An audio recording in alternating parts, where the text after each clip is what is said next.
दोस्तों, दुबई ने जब बुर्ज खलीफा का निर्माण किया, ऐसा लगा कि पूरी दुनिया बदल चुकी है।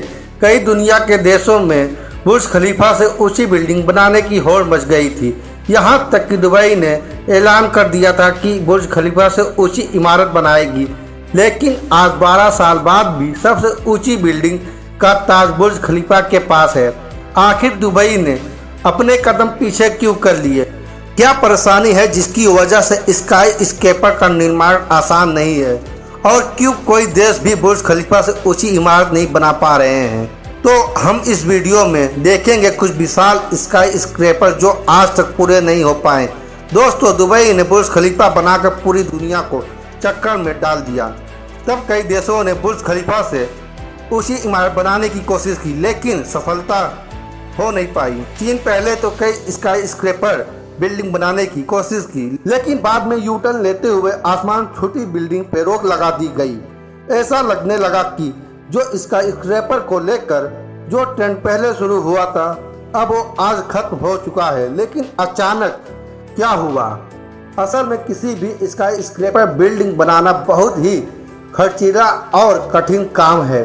सबसे पहले उसके लिए स्टील का ढांचा बनाना पड़ता है, और इन बिल्डिंग को आम बिल्डिंग की तरह रेक्टेंगल की तरह नहीं बनाया जाता है, क्योंकि इस शेप की बिल्डिंग बनाने में परेशानी अधिक आती है और आप जितनी ऊंची बिल्डिंग बनाएंगे वह उतनी ही कमजोर हो जाएगी। बिल्डिंग की ऊंचाई अत्यधिक होती है तो उसे तेज हवा और तूफानों से बचाए रखना अहम होता है, और भूकंपों से भी। जैसे जैसे ऊंचाई बढ़ती है वैसे वैसे हवा की गति तेज हो जाती है। इसीलिए जब स्काई स्क्रेपर की बात आती है तो इंजीनियर को कई संभावना पे बात करनी पड़ती है। इसके अलावा जब गगनचुंबी इमारत बनाई जाती है तो उसके लिए उपयुक्त स्थान का चुनाव भी एक चुनौती होता है। चाहे इस बिल्डिंग को बनने में कई साल लग जाते हैं और बजट की कमी की वजह से इसके काम को रोकना पड़ता है। जब बिल्डिंग बनकर तैयार हो जाती है तो इसका लागत निकालने में 10 साल लगता है। बिल्डिंग में लोगों को रहने को तैयार करना भी मुश्किल काम है। अगर बुर्ज खलीफा की बात करें तो उसको भी 160 मंजिल तक ही इस्तेमाल किया जाता है, बाकी खाली रहती है। इसीलिए बिल्डिंग की ऊंचाई मापने के लिए बिल्डिंग की कुल ऊंचाई की जगह कुल उपयुक्त होने वाली जगह को माना जाता है। तो इस प्रकार बुर्ज खलीफा की संघाई टावर के सिर्फ 2 मीटर ज़्यादा है। इस हिसाब से जिस बिल्डिंग में 50% से कम स्थान इस्तेमाल किया जाए उसे दुनिया के सबसे ऊंची बिल्डिंग का खिताब नहीं दिया जाता है, उसे बिल्डिंग नहीं टावर कहा जाता है। बुर्ज खलीफा भी रेसिडेंशियल बिल्डिंग ना होकर टूरिस्ट अट्रैक्शन ही है। कहा जाता था 2020 तक 20 स्काई स्क्रेपर बन जाएंगे, लेकिन सिर्फ 3 स्काई स्क्रेपर बिल्डिंग बन पाए हैं। गगनचुंबी इमारत मतलब बुर्ज खलीफा जैसे इन बिल्डिंग को बनाने वाली परेशानियों से ज्यादातर बिल्डिंग का काम बीच में ही रुक चुका था। दुनिया भर के आर्किटेक्चर और इंजीनियर स्काई स्क्रेपर को स्टेपर बनाने के लिए नए तरीके से खोजने में लगे थे। 20वीं सदी के मध्य में एक बांग्लादेशी इंजीनियर जिनका नाम था फजलुर रहमान खान था, जिन्होंने स्काई स्क्रेपर के स्टेबिलिटी के लिए एक ऐसा सुझाव दिया कि इन्हें इंजीनियरिंग का आइंस्टाइन कहा गया।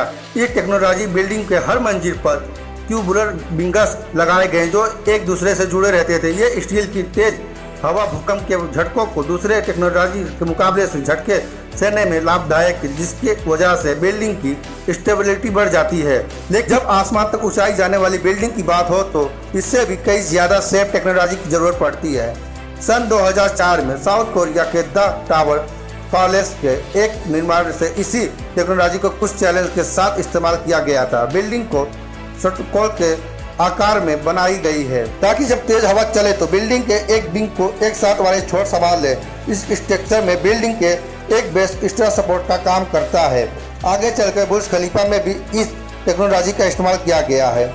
अगर बात करें संघाई टावर की, ये एक बिल्डिंग ना होकर सिलेंडरिक शेप की 9 बिल्डिंग है जिन्हें एक के ऊपर एक करके जोड़ दिया गया है और इसे कांच की दीवार से प्रोटेक्ट किया गया है। इसी तरह मक्का रॉयल क्लॉक टावर में भी एक के ऊपर 7 बिल्डिंग जोड़ी गई है। बिल्डिंग को एक्स्ट्रा सपोर्ट देने के लिए नीचे वाला हिस्सा चौड़ा किया गया है।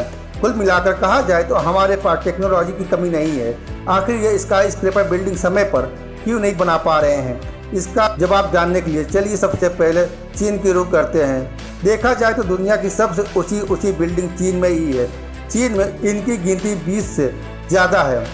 इस वजह से सभी की उम्मीद थी कि अगली सबसे ऊंची बिल्डिंग का खिताब चीन के पास होगा। इसकी तैयारी भी हो चुकी थी। जानसा में बनने वाली स्काई स्क्रैपर बिल्डिंग की ऊंचाई 20,750 फीट होने वाली थी। बस इंतजार था कि चीन सबसे ऊंची बिल्डिंग पेश करने जा रही है, लेकिन ऐसा कुछ नहीं हुआ। स्काई सिटी का काम बीच में ही रुक गया और बाद में यह जगह एक फिश फार्म बन गई, जिसके बाद 2014 में युवान में फिनिश टावर की घोषणा की गई, जिसकी लंबाई 1 किलोमीटर होने का अनुमान था, लेकिन यह एक सपना ही रह गया।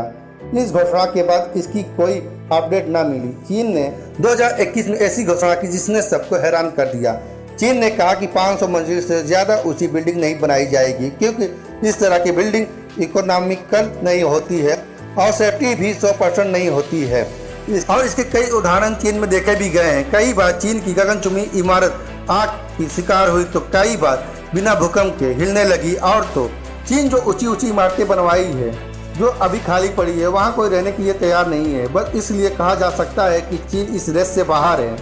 कहा जा सकता है कि इस वक्त बुर्ज खलीफा को कोई टक्कर अगर दे सकता है, वो है जद्दा टावर। सऊदी अरब के जद्दा शहर में बनने वाली पहली बिल्डिंग होगी जो 1 किलोमीटर, लेकिन इस बिल्डिंग का काम 2018 से रुका हुआ है, क्योंकि इसके पार्टनर को धोखाधड़ी के केस में पकड़ लिया गया है।